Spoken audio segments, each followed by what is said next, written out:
എടിയേ നിന്റെ കുളിച്ച പോകാൻ കഴിയില്ല ഇതായിട്ടും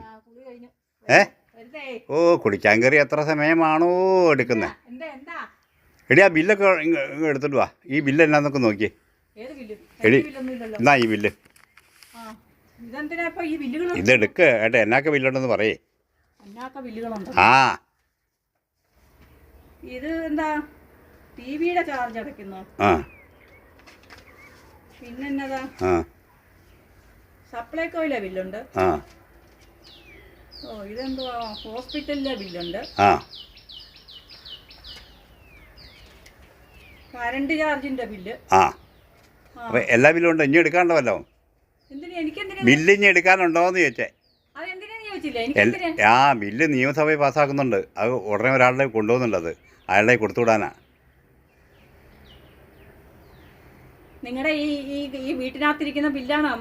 അവര് ഇത് കൊടുത്തു. നിനക്ക് വല്ല ബോധമുണ്ടോ? ഈ ഇത് കൊണ്ട് കൊടുക്കണം. അത് പാസ്സാക്കണം. അവർക്ക് പൈസ കിട്ടും നമുക്ക്. അവരെ അവിടെ അടുത്ത പിന്നെ സുഖമില്ലാതെ ഉള്ള ആൾക്കാർ കിടത്തുന്ന ആശുപത്രിയുണ്ട്. അങ്ങോട്ട് കൊണ്ടാക്കും മിക്കവാറും ഈ ബില്ലും കൊണ്ട് തന്നെ. പിന്നെ അവർ നിയമസഭയിൽ ബില്ല് പാസ്സാക്കാൻ പോകുന്ന തന്നെ. അയ്യോ അത് അവര് നടപ്പിലാക്കാൻ പോകുന്ന ഓരോ കാര്യങ്ങളുടെ കാര്യമാണ്. അതൊന്നുമല്ല. ഇത് നമ്മുടെ വീട്ടിൽ നമ്മുടെ വീട്ടിൽ എത്ര ബില്ലുണ്ടോ അത് മുഴുവൻ എടുത്തോളാൻ പറഞ്ഞു ഒരാളെന്നോട്. തലയ്ക്ക് വരെ സ്ഥിരക്കേടുള്ള തലയ്ക്ക് സ്ഥിരമൊന്നുമില്ല. ആ മൊത്തം മുള്ളായി കൊടുത്തിട്ട് പുള്ളി കൊണ്ട് എല്ലാം പാസ്സാക്കിയിട്ട് കൊണ്ടുവരും. അത് കേട്ടോണ്ട് വന്നിരിക്കുക. അതിന് പൈസ വരും. എന്ത് പറഞ്ഞാലും അത് കേട്ടോണ്ട് ഇനി പോരൂലേ. ഇത് ഈ ബില്ലുകളൊക്കെ നമ്മൾ തന്നെ പൈസ മുടക്കി അടച്ചാൽ നമുക്ക് കറണ്ടിന്റെ അടച്ചാൽ നമുക്ക് വെട്ടം കാണാം. വെള്ളത്തിന്റെ അടിച്ചാൽ നമുക്ക് വെള്ളം എടുക്കാം.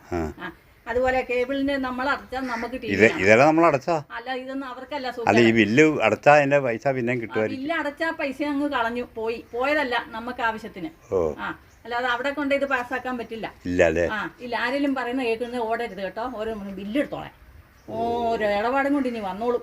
അല്ല എനിക്കിത് അറിയാമായിരുന്നു. നീ ഇനിയിപ്പോ നിന്നെ പരീക്ഷിച്ചതാ. മനസ്സിലായി, പരീക്ഷിച്ചതാണ്.